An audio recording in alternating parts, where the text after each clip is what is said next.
ازيكم عاملين ايه؟ اهلا وسهلا بيكم في فيديو النهارده ان شاء الله هنعمل مع بعض احلى عيش في البيت مع بعض وبطريقه في منتهى السهوله. اول حاجه هنا عندي كوبايه ميه دافيه، كوبايه صغيره مش كبيره زي ما انتوا شايفين في الفيديو كده، وعليها معلقه سكر وقطعه من الخميره الطازه.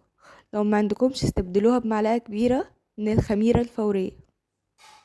دي قطعه الخميره بتاعتي،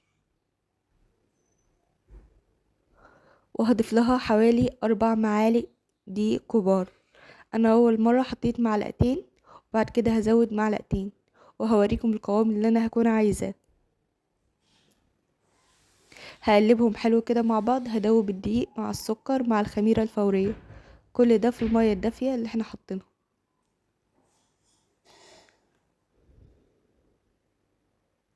واديني ضفت دلوقتي المعلقتين التانيين وهقلبهم حلو قوي مع بعض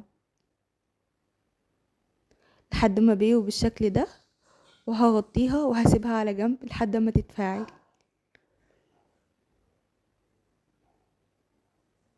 وهنا عندي كوبايتين دقيق، هزود عليهم رشة ملح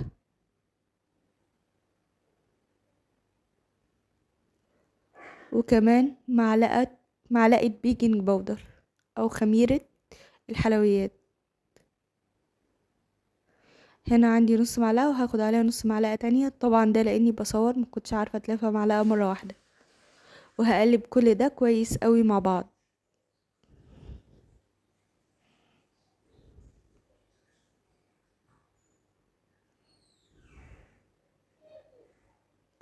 هنا بعد ما الخميرة بتاعتي اتفعلت،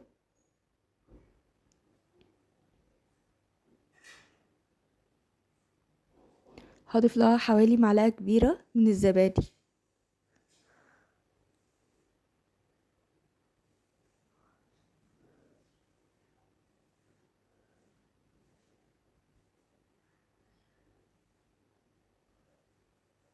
وهضيف لها كمان معلقة زيت.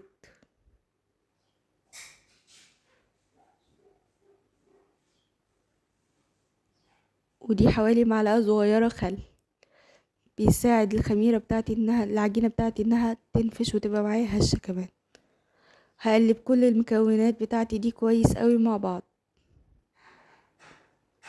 شايفين بقت كلها هشاشة كده ازاي؟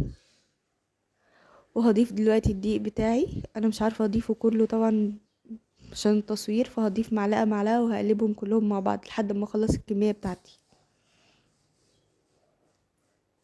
على فكرة عجينها في منتهى السهولة، هم اصلا يا جماعة كوبايتين دقيق يعني، بس الطريقة اللي احنا بنعجن بيها هتحسي العجينة بتاعتك بقت سهلة قوي معاكي في العجن. يعني بقلبهم كده مع بعض كلهم، وبعد ما اقلبهم كلهم مع بعض هنزل بيهم على الرخامة او على صينية او على اي حاجة عندك، وتعجنيهم كويس بايديك الاتنين. وما تخليش العجينة معاكي ناشفة، لازم تبقى طرية شوية. شايفين بقولك ما تبقاش ناشفة خالص. دي نفس العلبة حطيت فيها العجينة وسبتها تخمر. هنا العجينة بقى بعد ما خمرت هقطعها الكور، وطبعا مجهزة كيس تلاجة هغطيه بيها، لان مينفعش نسيبها مكشوفة خالص من اول ما بنشتغل في العجينة لحد ما نخلصها واحنا مغطيينها، علشان وشها مينشفش. هبدأ طبعا بأول كورة عملتها وهبتدي افردها بالشكل ده. وادي يا جماعة الشوبك بتاعتي اللي الحمد لله من بعد ما خلصت اخر فطيرة باظت كلها واتفكفكت الحمد لله ان انا قدرت اخلص العجين بتاعي كله. خلصت الكمية بتاعتي ومغطياها بالشكل ده وهسيبها ترتاح حوالي تلت ساعة.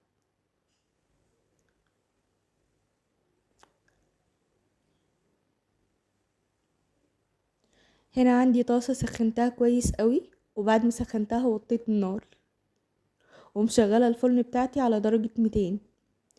هحط فيها العيش، واول ما هيبتدي يعمل فقاقيع بسيطة قوي كده هقلبه على الناحية التانية.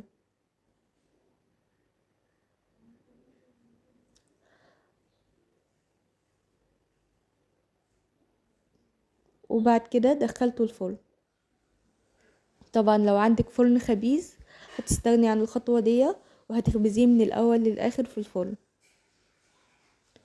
وده شكله يا جماعة بعد ما طلع. طعمه تحفة، طعمه حلو قوي بجد، احلى من اللي بنجيبه من بره. و...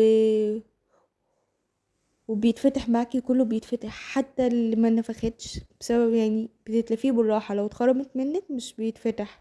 بس برضو بمجرد ما بتفتحيه مش بيتنفخ قصدي، بس بتفتحيه بيتفتح معاكي.